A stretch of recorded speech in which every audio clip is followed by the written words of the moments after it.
root for, and it's going to be very fun to see if they can keep their strong performance going in game number 4. All right, well, we're jumping into that game number 4. We'll see the study groups versus the solos. Bryce, Frodan, take it away. All right, let's do it. Game 4, Lobby C of day 1 of the North American Regional Finals with Frodan and Bryce. We are past the halfway point. Can you believe it? After just 3 more games, we're going to cut off a third of the field. 8 players will not be joining us for day number 2. Let's start things off with Rain Plusion, who is just on fire. Yeah, she is just on fire, and she's been doing it with style, playing different compositions and showing off her flexibility in TFT. Rain is someone that is a studier, like you said, participating in a lot of your VOD reviews, and someone that is very good at acquiring knowledge. It's our first chance at looking at duelist dexterity today. This is one of the strongest Mirage variants in the game. I would expect to see a lot more Deja played in this lobby than we saw in the last lobby, that's for sure. Yeah, and actually might feed into Rain Plusion's advantage. She does have tier, which means that she can go back into Lagoon. And part of the reason why Lagoon is well positioned in the meta is because a lot of units do clump, right? You talk about Seraphine Grave, they play Zeeks, they all want to stay within Protector's Vow range and Seraphine range. You're talking about Jade Soifin, they all want to stay around Jade statues. Lagoons really feast on that, but another X factor is Neela, and Neela can jump onto the Dejas in the back line very effectively, and it depends on your positioning. I want to give a shout out to Mean Mr. Keen, great author, used to work at Riot, also a competitive TFT player. He loves the Lagoon line, gave a lot of insight to anybody who's willing to hear about how Neela can swing these matchups against Deja and other important solo backliners. Yeah, and that's part of what makes Lagoon such a fun line to watch, is it is very skill expressive in both how you play out the game, but also how you position as you get to the late game. Zone angling can be another thing to keep your eye on. So Rain does have that blue buff available. A few options immediately jumping out, but the Jeweled Lotus was sticking out to me. How about you, Dan? Yeah, Jeweled Lotus when you have a glove already just to work with. Now that's assuming she feels like that is something she wants to go into. Rain could also just say, hey, base camp is just such an absurdly strong augment. I have a tier. I love appeasing Twitch chat who loves Lilia reroll. They have an odd fascination for anybody who does not know, and I encourage you to not explore that any further. Don't know. If you don't know, and yeah, we already told you everything you need to know. Or she can even go for option 3, which is to put it all on the line and go get richer and try to go for a heavy economy start. I don't think she's that risk. She doesn't want to take that kind of risk, though. She goes for the Jeweled Lotus, and she immediately finds the Kaisa in the shop, which takes us from a good opening into a great opening because she can now slam that blue buff right away, get those Lagoon stacks going early, as well as being able to preserve a lot of HP because it's such a valuable item on Kaisa from a DPS perspective. All things are coming up Rain today. You love to see it. Going up against, a friend, a study group member. Sometimes they kind of practice together, and even somewhat of a mentor. I feel like Asa and Rain have a connection in this sense because Rain used to be in Asa's chat all the time and has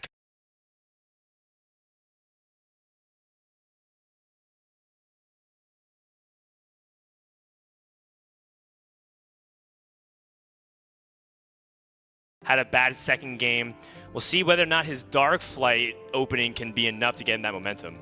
Yeah, and Bertosaurus is showing off flexibility in the Dark Flight opening as well. Bertosaurus has a static Shiv that he's choosing to sacrifice, which is a really interesting iteration. He's going to get a lot of extra value already from having that static Shiv onto the Aphelios as well as onto the Rengar and the Rel. So showing that, hey, yes, there are items that you ultimately want to sacrifice when playing Dark Flight if you're going into that line, but that doesn't mean you can't just sacrifice a static Shiv and make use of the Dark Flight as a transitional board. Yeah, I think overall Dark Flight is misunderstood as you have to do something that commits to that line in general. Like if you start off with 2 Dark Flight, that means you kind of have to be thinking about Dark Flight for the rest of the game. That's not the case whatsoever. It's actually just a cheap way to get a lot of HP and tempo onto your side with a bunch of stats. So it kind of depends on how Bert really wants to play it out, but it really kind of could go in a bunch of different directions.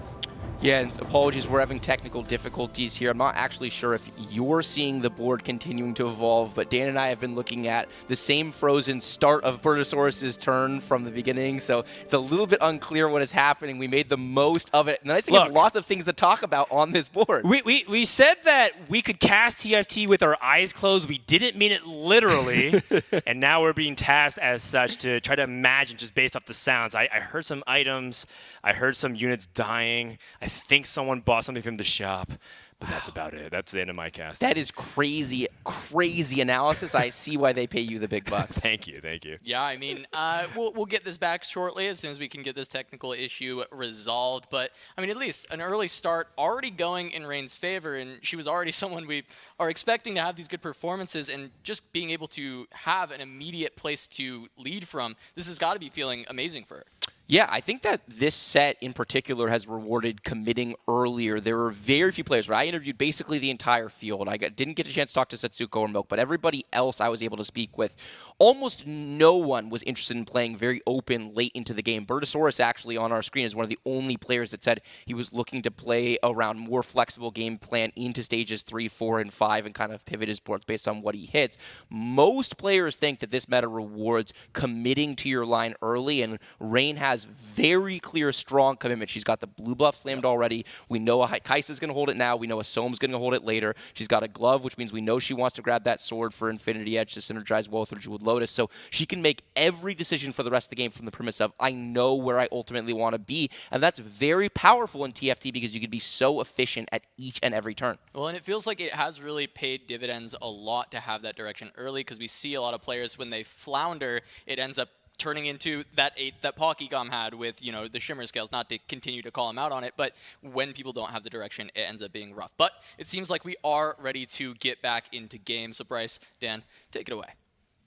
All right, let's pick up right where we left off in the middle of stage 2, as we do have Bert sacrificing that Shiv like we said. And again, any high tempo items, we've seen people do ZZ Raw portals, Runan's Hurricanes. Heck, I mean, I've seen people throw in like Rage Blades. Just hey, all Darkflight units get Rage Blades, and have a way to scale that up. So there's a lot of different directions that we can go. Just because we had the Darkflight doesn't mean that we're 100% committed to it. Yeah, and we have leveled to 5 here, so Bert is playing full tempo-oriented board, right? He's got a bunch of Darkflight units that can make use of all of these extra static shivs for a bunch of extra damage, and taking care of business here. A very easy fight win going up against Clear, who previously had 98 HP, but taking big damage, giving him some pick priority as we head into the first carousel. Yeah, Clear probably happy that he's going up against a static shift Cannoneer board. Mogul's Mail, one of those Shimmer items. You're always definitely afraid your opponent's not going to be able to activate because they just play too weak of a board. Yeah, absolutely. So we get a chance to look at our augments for the first time. Some interesting selections here. It's our first look at Metabolic Accelerator, I believe, as well as our first look at Clear Mind. Some more econ-oriented augment selections. Yeah, a lot of econ, but mostly combat augments. Sag does have that scoped weapons. Wondering if he's going to be able to leverage some of those melee carries, or do something a little bit unusual like Pokegom did and try to leverage it to get to 8 instead.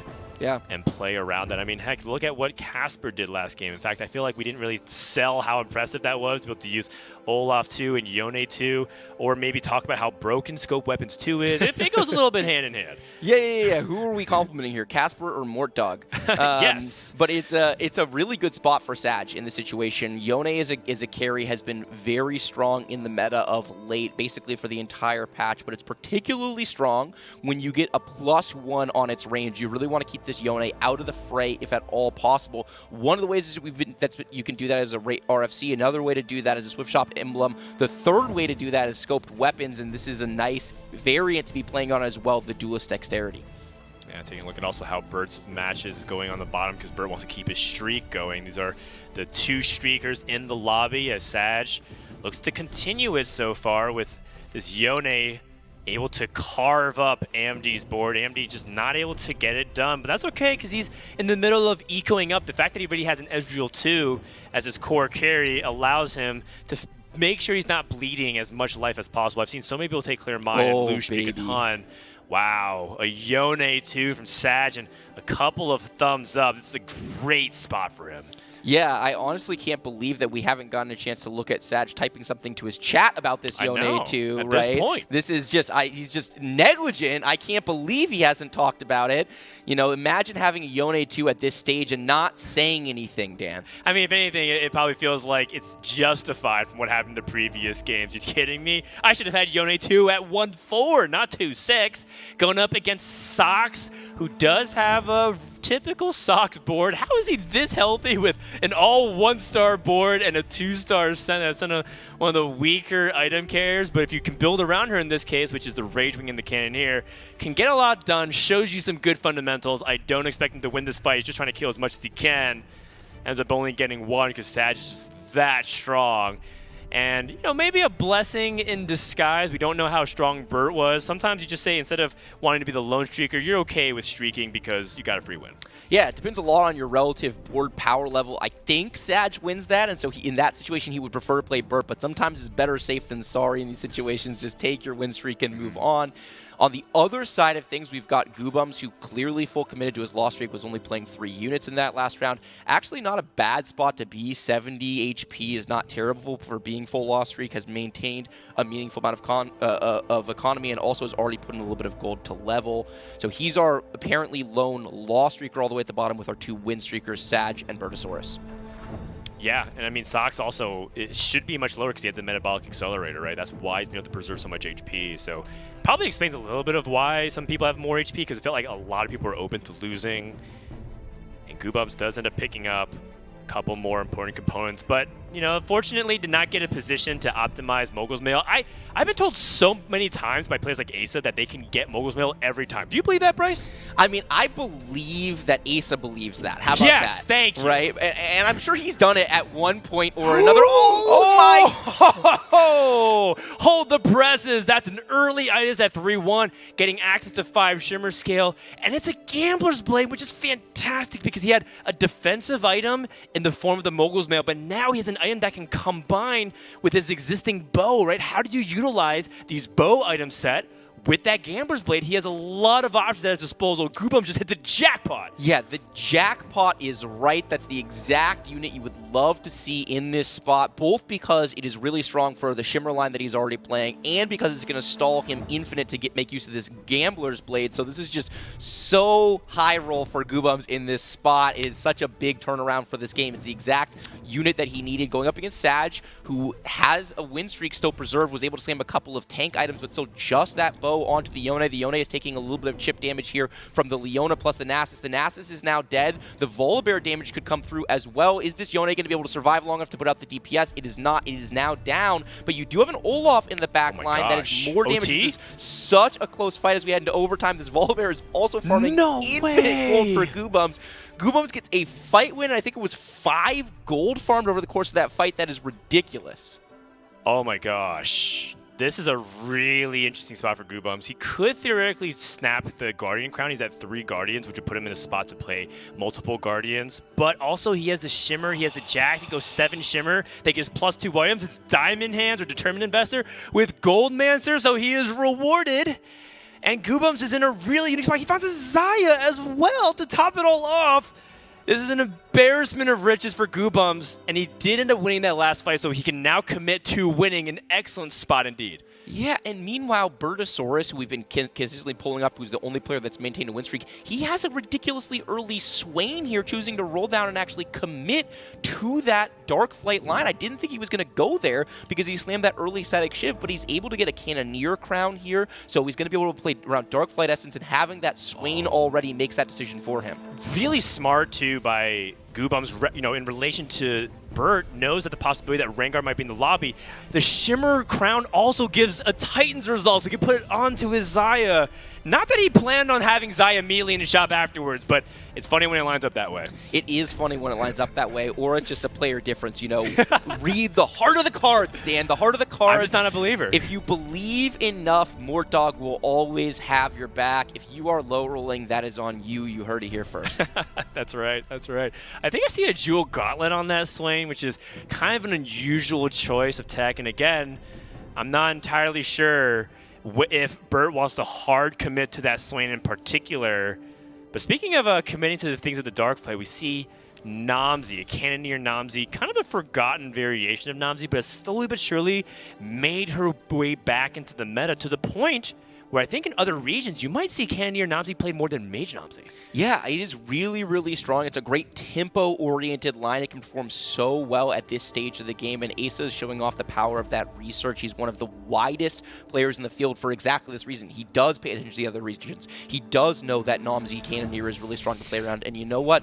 Maybe he'll even be rewarded with the Soul Siphon final augment, and we can see the Sacrifice version of Namzi, which could be really fun. That's some dark, dark tech. Yeah. By the way, going up against Sag, who has picked up where he left off, which is kind of getting the streak going, although this Namzi makes it so close! The Fireball almost able to finish it off, but every single last bit of stat mattered. But that's okay. It's a good loss for Asa, perfect loss. Going back to Sag, I mean, kind of one of those things, too, where yes, he didn't level to 6 at 3-1 to preserve a streak, but he has so many Yones, and he's committing to it. I still think he's in a really good position to do well this game.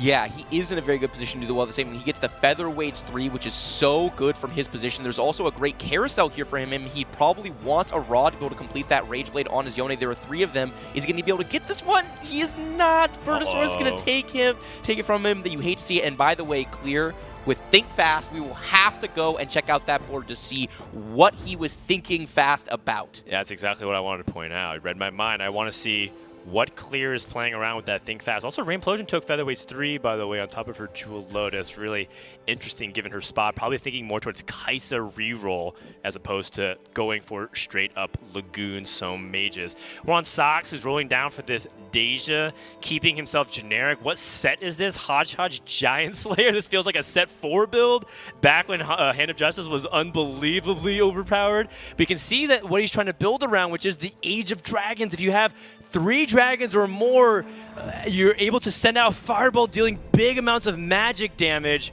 But he's playing like Swain 1, Deja 1, and Shio Yu 1. Is this actually good enough, Bryce? I cannot say that I am a knower as it relates to this line. I have not had a lot of opportunity to play Age of Dragons, certainly not rolling around it tempo-oriented on level 7. It's an augment that I've seen find a lot of success for people who are already ahead, capping out their dragon boards at 8 or 9. But you know what? If anyone can do it, it is peak form Sox. We see him hit a Zippy 2 here. That's a big upgrade over that Swain, so that's a meaningful spike for his board. We also got a chance to take a little peek at Clear in the lower right-hand corner, and it was Seraphine Graves that he chose to go for. I saw Graves 1. I saw some upgrades, essentially 2 stars across the board on the core units, but nothing crazy jumped out at me. The theory makes sense for Sox's board if you think about it a little bit more. If Age of Dragons scales off of attack speeds playing the Duelist Mirage, this would be a variation of Mirage to actually play Age of Dragons. And theoretically, it could scale, and hey, it's a Prismatic lobby, maybe another Prismatic option to go into Dragon Soul or other really powerful combinations. I like the idea that Sox has, and I think this has a lot of potential. Not to mention, this one time I did pick Age of Dragons and sent Bryce to bot 4 and ladder. He remembers it very well. He doesn't want to bring it up because he'd be embarrassed to. Yeah, I have amnesia about that. I'm pretty sure Dan has never beat me in any game of TFT, so I'm not entirely sure what he's talking about there. But I do know Sox was able to take care of business against his friend and study partner Asa in this fight. A very close fight win for Sox. We hop on board and take a quick look at Omdi losing his second fight to Clear. Okay, we get a chance to take a breath here. Yeah, 4th fight. Thank you very much. So we have Omdi, who is extremely rich because of the Clear Mind. AMD, who is playing around this dragon-oriented composition, we assume is going to be able to go to level 8 on 4-2 and try to stabilize some great items on this Ezreal, especially if he's able to find an Asol, the single strongest dragon carry in the game right now. Yeah, it feels similar to like an Asol or Bust. I'm actually very surprised he's picking up these champions in the orbs. Feels like a little lapse of judgment because he does have Clear Mind. He has to sell it anyways, and he's already at maximum gold. So a little bit of a slip up here from AMD, and I think he actually even got punished for it. If he had Rakan over, say, this Leona would have already been better. But, I mean, maybe he ends up wanting to line up the Guardians anyway, so we'll have to see.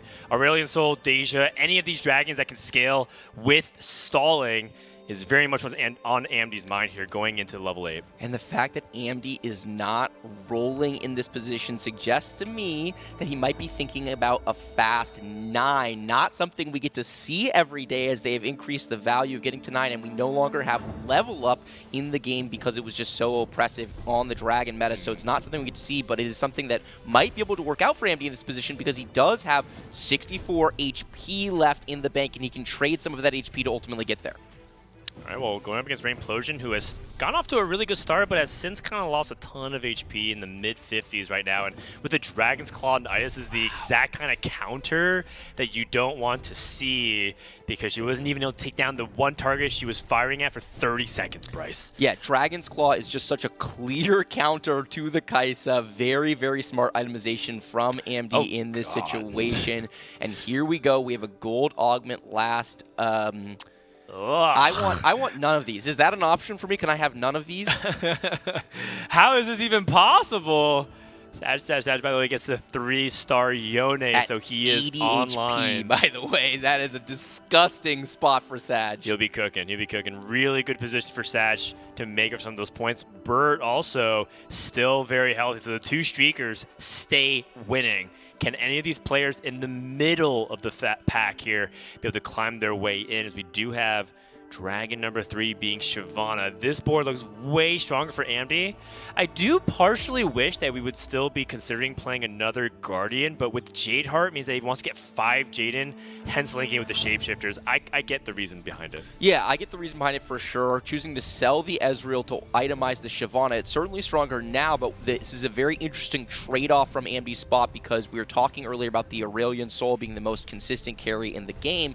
This Shyvana as a solo carry is probably going to fall off, but you do want Shyvana on this board, so I expect AMD to either look for a remover on the Treasure Dragon potentially, or maybe even winds up selling this Shyvana later on, but it's definitely very strong right now. Oh my gosh, Goobums' Itis and Nasus are tanking Infinite, and also Goobums has gotten Stand United, one of the best augments possible to amplify a Xayah-based composition. Goobums is well positioned for making a charge to that top 4, which means if Sag is looking good, if Bird's preserving a ton of HP and Goobums is there, who else can join the top 4? There's not many spots left, Bryce. Yeah, there's not very many spots left, and we have Rain, who's at the very bottom, hitting that huge spike on that Kai'Sa 3, so she is cooking with gas now. This lobby is crazy. No one is super low HP, right? 44 and 45 HP for Rainplosion and Clear respectively is not terrible for the middle of stage 4, and they are building strong boards as well. I'm really worried about Clear, who's going to be playing down a Prismatic and did not get such a big spike off of that Think Fast that I think he's going to be able to have a top 4 oriented game, but maybe he winds up getting there. Goobums hoping that this Nasus actually dies so he can get Diamond Hands and smack it down immediately. He's hovering in the middle of the board, finds it, slams it, tries to stall. He gets it on the Volibear. That's enough to get the win over Rainplosion. Good heads-up play from Goobums. He is looking locked in today, Bryce. Yeah, he really is, and locked in Goobums is scary. One of the best players North America has ever seen TFT, probably the strongest performer at last year's Regionals and World Championships. We had a chance to look at the augments more generally. All combat-oriented augments at the very end, except for Amdu, who took that Jade Art, but as we saw, there were no other options available. Yeah, at least not preferable ones. I guess you could argue just go with weapons if you really want to, but not great. Taking a look at the spot that Bird's in, his spot is so unusual, having things like Big Friend and the Cannoneer Crown, but it looks like he was leaning more towards Dark Flight. But we'll check in on that a little bit as we hop on board with Clear, who's just not had his day so far.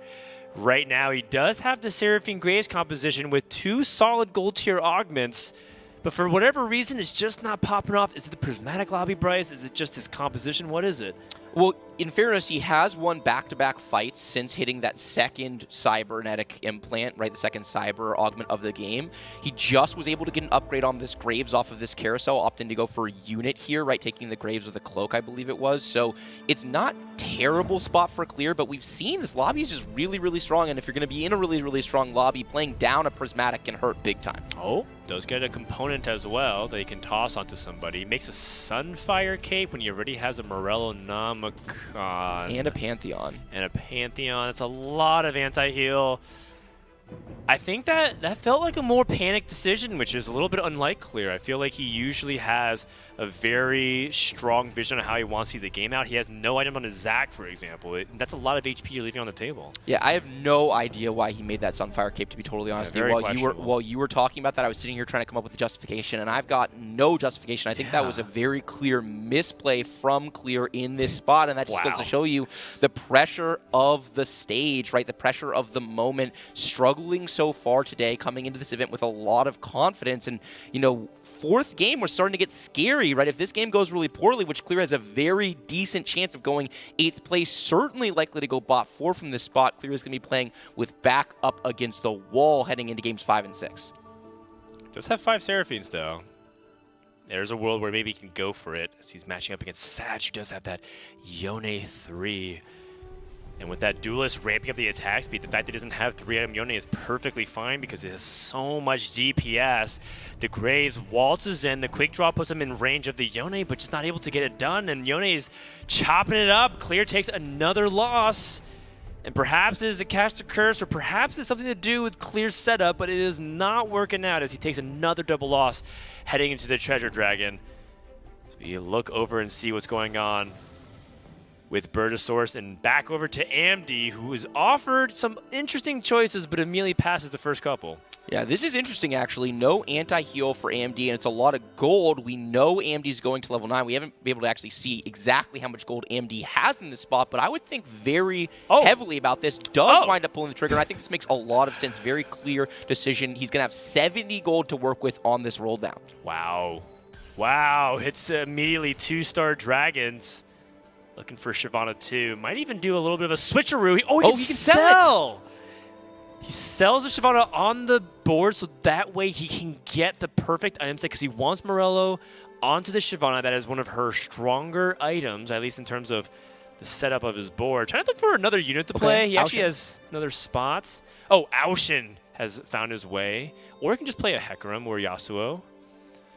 Yeah, you could. It depends on what you value more, right? He clearly wants to play around the Aurelion Soul, and it sounds like he thinks that the Deja one. Okay, so he's gonna go with the Aushin ultimately, and decides to have that item carry.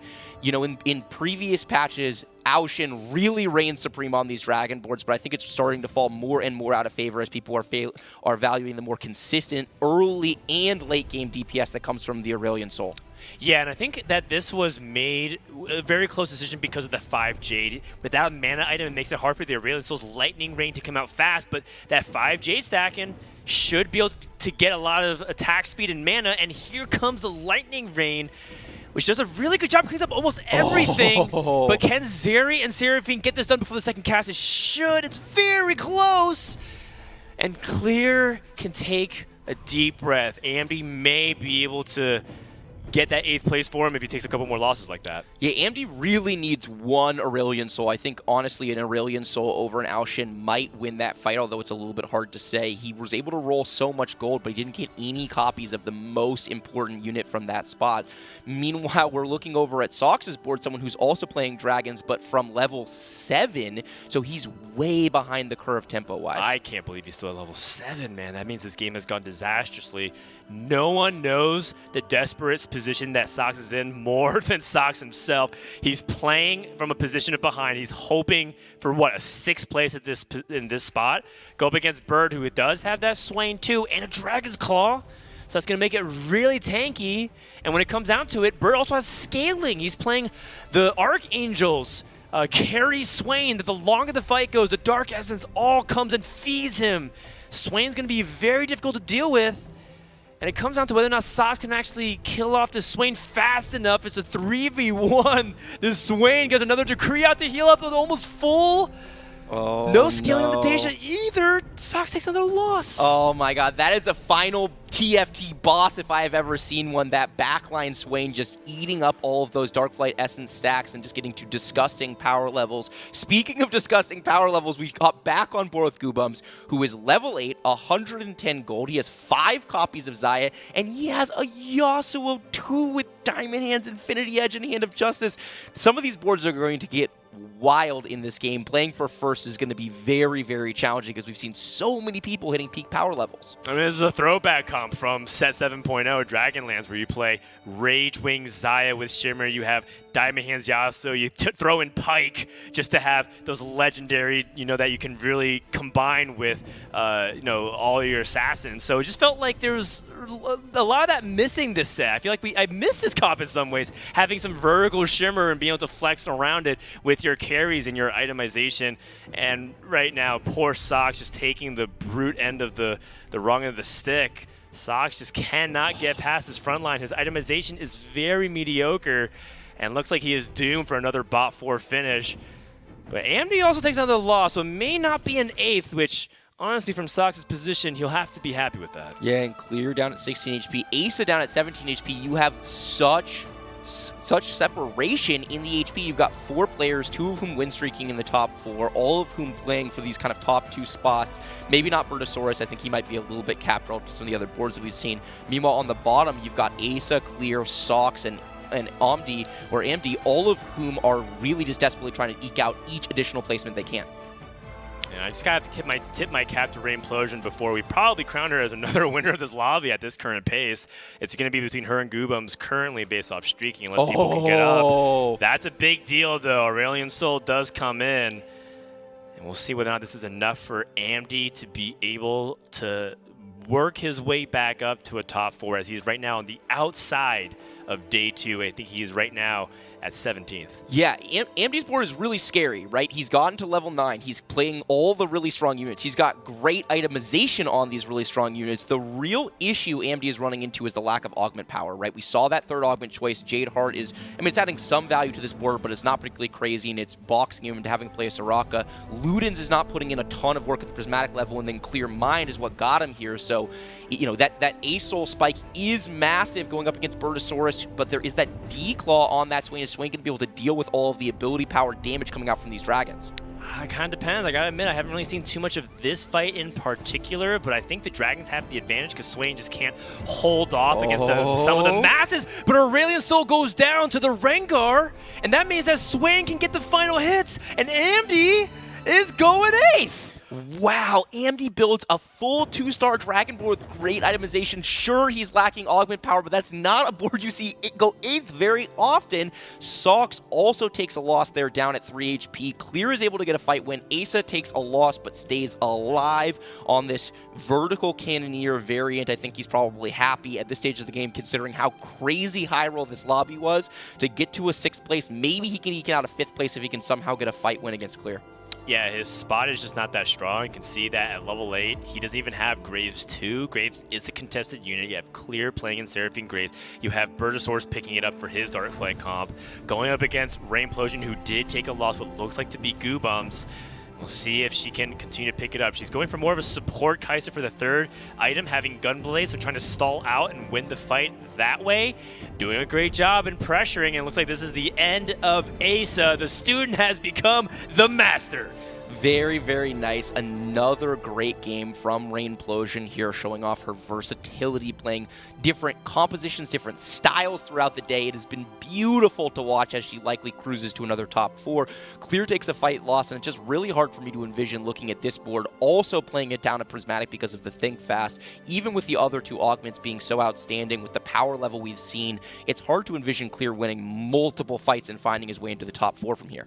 It's a pretty good 5th, to be quite frank. I think Clear was easily in a position. Look at AMD's board. Look at what had to go wrong for Sox to go 7th. I think Clear may have gotten away with this one with the 5th place. So we talked about who would be joining Rain, Bert, and Goobums into the top 4, or rather Sag. It turns out it's Bertosaurus with his really cool board.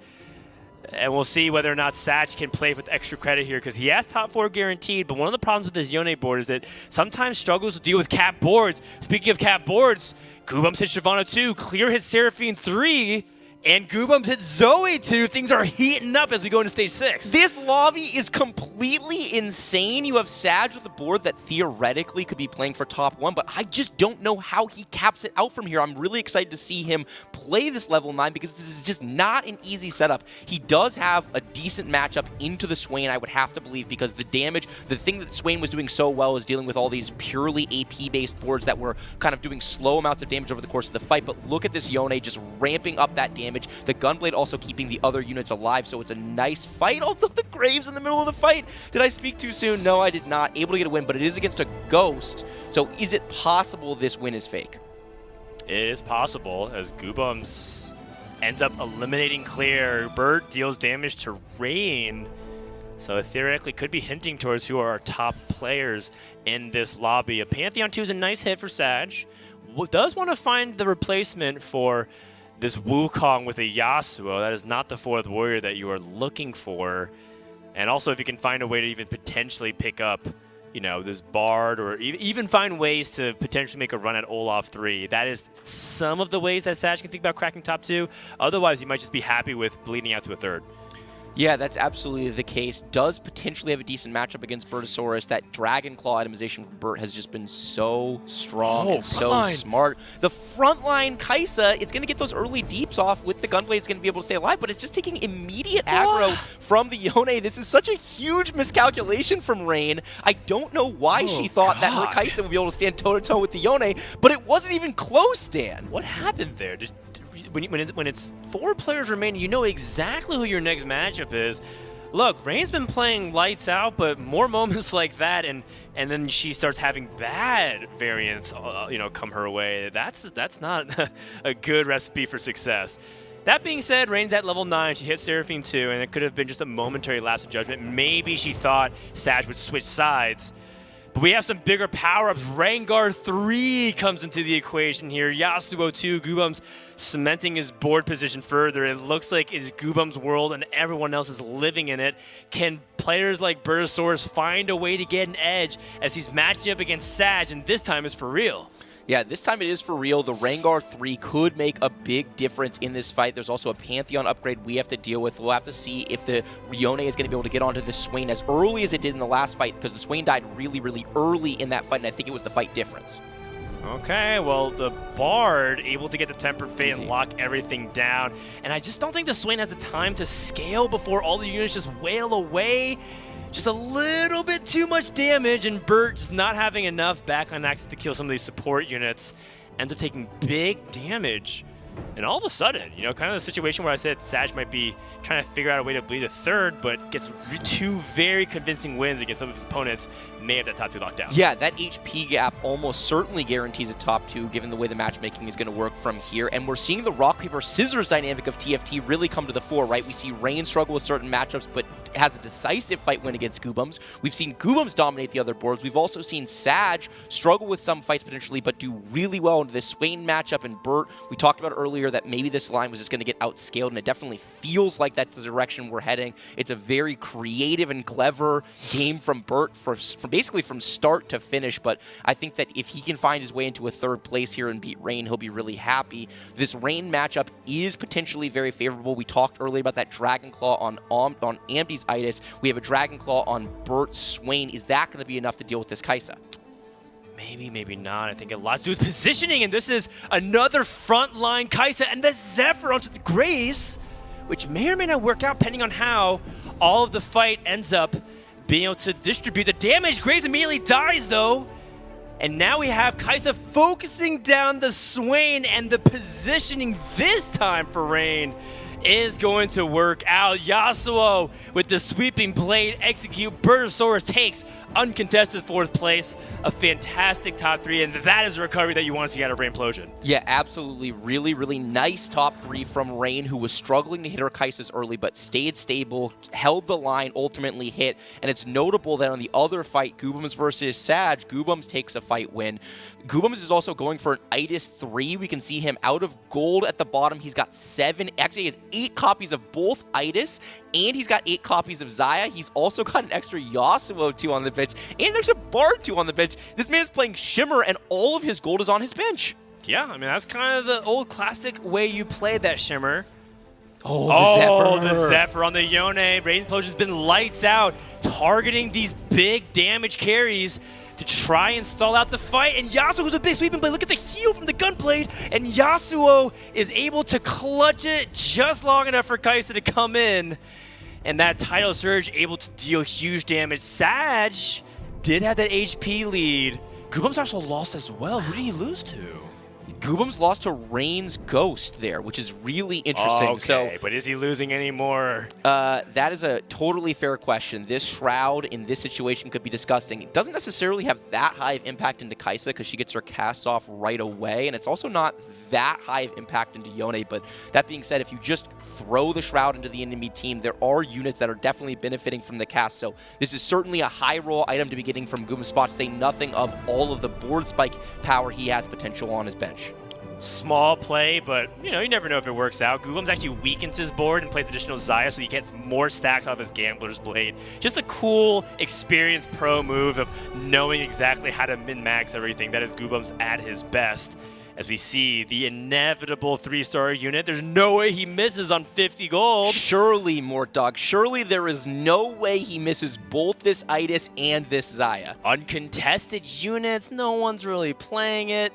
Does end up staying above 30 gold. Is it just because he wants to keep his gold count high? Yeah, I think he wants to get value out of these items, right? He's got valuable items on this 2-star Shyvana, this 2-star Xayah in the Goldmancer and the Gambler's Blade, and he doesn't want to give up a bunch of that value by rolling to 0. He also is on 2 lives, very likely at 35 HP, though damage in stage 7 can get massive. The Shroud is not a ton of value, I have to say. The Yasuo is getting access into the backline already. Is it going to get CC onto the Yone? It does get a little bit of CC onto the Yone. Meanwhile, Sag's Yone is slowly but surely ramping up with the Duelist Dexterity. He's also got a Bard in the back corner that's getting ready for another cast, potentially, but the Yasuo is onto the Yone, and the Diamond Hands is keeping it alive. There comes big CC and damage. Yone is still alive. A Zoe ult comes through, keeping the carries, or keeping the tank alive, and Sag is going to take a loss. Sag is going out in 3rd place. Meanwhile, Rain is back on a winning streak into 2nd place in this game. That is an impressive 2nd place from Rain, but I think that might be all she wrote, unless I don't know how Goobum's is missing so consistently. It's not like Rain is holding Xayah. There we go. Xayah 3 recently buffed. And I think this should be enough. And you did mention that there are some X factors here, the Shrouds, the Zephyrs, the positioning. Can Rain find a way? Is she going to frontline once more to try to get the Kai'Sa within range of the Xayah? Yeah, let's see how the last second positioning pulls off. It looks like that Zephyr is going to land from range. She's been so clean on this micro that Xayah 3 is not going to be able to play the game for the first 8 seconds of this fight. She's also opted to frontline her Kai'Sa again, taking a little bit of damage and getting that DPS off. The Yasuo for Goobum is in the middle of the fight, getting big CC. Rain's Yasuo also getting big CC back. Here comes the Xayah 3. It is on the board and is slowly but surely ramping up. We have a Kai'Sa 3 and a Xayah 3. The damage is coming out for Goobum, and I just don't think this guy's going to be enough. But way! Is there any world? There is a world. Goobum's takes a loss here, and it looks like we might need to hit this Itis 3 to stall long enough, or maybe it's just a Zephyr diff. It's a Zephyr diff and a half I've ever seen. One Itis 3 has now entered the chat, as if Rain couldn't have it any harder this game, having to clear so many hurdles in order to even get to the doorstep of her 3rd first place today. But needs to make sure that she can land that Zephyr. Is there any way she can move it? Is there ways that Goobums can dodge it? Bryce has been talking about how Goobum's position has been immaculate, but for one fight, it looked like it could falter. A switch at the last second to A2. Is that enough? Did we get the Zephyr? We missed. Instead, we got into the Itis instead, so that way we can stall the Kai'Sa. And here we go, the fight. Dragon's Descent lands onto the big clump. Kai'Sa is not getting touched, though. But there's just so much HP and shielding from this Itis. I just don't think Kai'Sa can cut through it all. Thanks for playing. See ya next time. Goobum's gonna clean up Game 4 here at Day 1 of North American Regionals. Wow, that was beautiful team fight tactics all around. Goobum showed a lot of versatility in the